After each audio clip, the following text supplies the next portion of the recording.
Hi guys, welcome to our channel mister సిస్నరీ.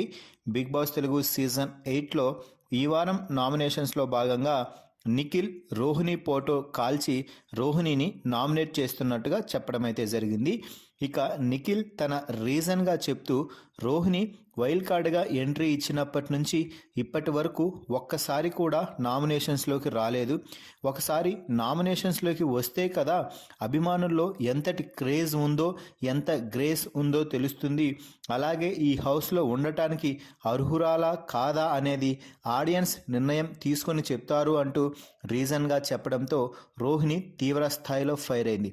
అసలు నేను నామినేషన్స్లో రావడానికి నీ దగ్గర సరైన పాయింట్ లేక ఎవరో చెప్పిన పాయింట్ని ఏదో చెప్పి తిప్పిందే చెప్తూ నన్ను నామినేట్ చేయాలని చూస్తున్నావు. నేను నామినేషన్స్లోకి రాలేదు అని మీరు అదే పాట పాడుతున్నారు కదా. నేనేమన్నా నామినేషన్లోకి రానని చెప్పానా, లేకపోతే నాకు బిగ్ బాస్ ఏమన్నా స్పెషల్ గెస్ట్గా ట్రీట్ చేస్తున్నాడా? మీరు నన్ను నామినేట్ చేయలేదు, నేను రాలేదు అంటే నేను గేమ్ బాగా ఆడుతున్నానని అర్థం, అలాగే నేను ఏ తప్పు చేయలేదని అర్థం. నేనేదైనా అంత పెద్ద చేయరాని తప్పు చేసింటే నన్ను ఇప్పటి వరకు ఎందుకు ఎవరు నామినేట్ చేయలేదో చెప్పు. ఫస్ట్ అది తెలుసుకొని మాట్లాడు నిఖిల్. ఊరికే నామినేషన్స్లోకి రాలేదు అంటే నామినేషన్స్లో వచ్చిన వారికి బయట ఆడియన్స్ ఎంత మద్దతు అనేది అవసరమో ఇంట్లో నామినేషన్స్ రాకుండా ఉండటానికి హౌస్మేట్స్ యొక్క మద్దతు అంతే అవసరం.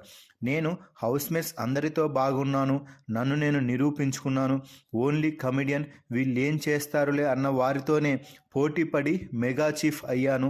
అందుకే నన్ను ఎవరు నామినేట్ చేయలేదు, నేను నామినేషన్స్లోకి రాలేదు. నేను నామినేషన్స్లోకి వస్తే ఎలిమినేట్ అయినా ఓకే, లేకపోతే ఆడియన్స్ మద్దతుతో ఇక్కడున్నా ఓకే. మీరు నన్ను నామినేట్ చేయకుండా నేను నామినేషన్లోకి రాకుండా దొంగచాటుగా సపోర్ట్తో గేమ్ ఆడుతున్నానని మాత్రం ఖచ్చితంగా తప్పే అంటూ రోహిణి వాదించడంతో నిఖిల్ ఇక ఏం చెప్పలేకపోయాడు. నా రీజన్ అయితే అదే రోహిణి, నువ్వు నామినేషన్స్లోకి రాలేదు కాబట్టి నిన్ను ఒకసారి నేను నామినేట్ చేయాలనుకుంటున్నాను.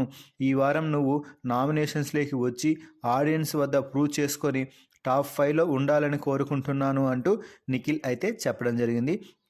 మరి నిఖిల్ రోహిణి మధ్య జరిగిన ఈ వాగ్వాదంపై ఎవరి అభిప్రాయం ఏమిటి అనేది కామెంట్స్ రూపంలో తెలపండి.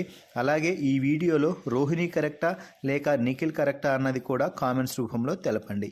మరిన్ని బిగ్ బాస్ లైవ్ అప్డేట్స్ కోసం మన ఛానల్ని చూస్తూ ఉండండి. Please subscribe our YouTube channel mister సిస్నరీ.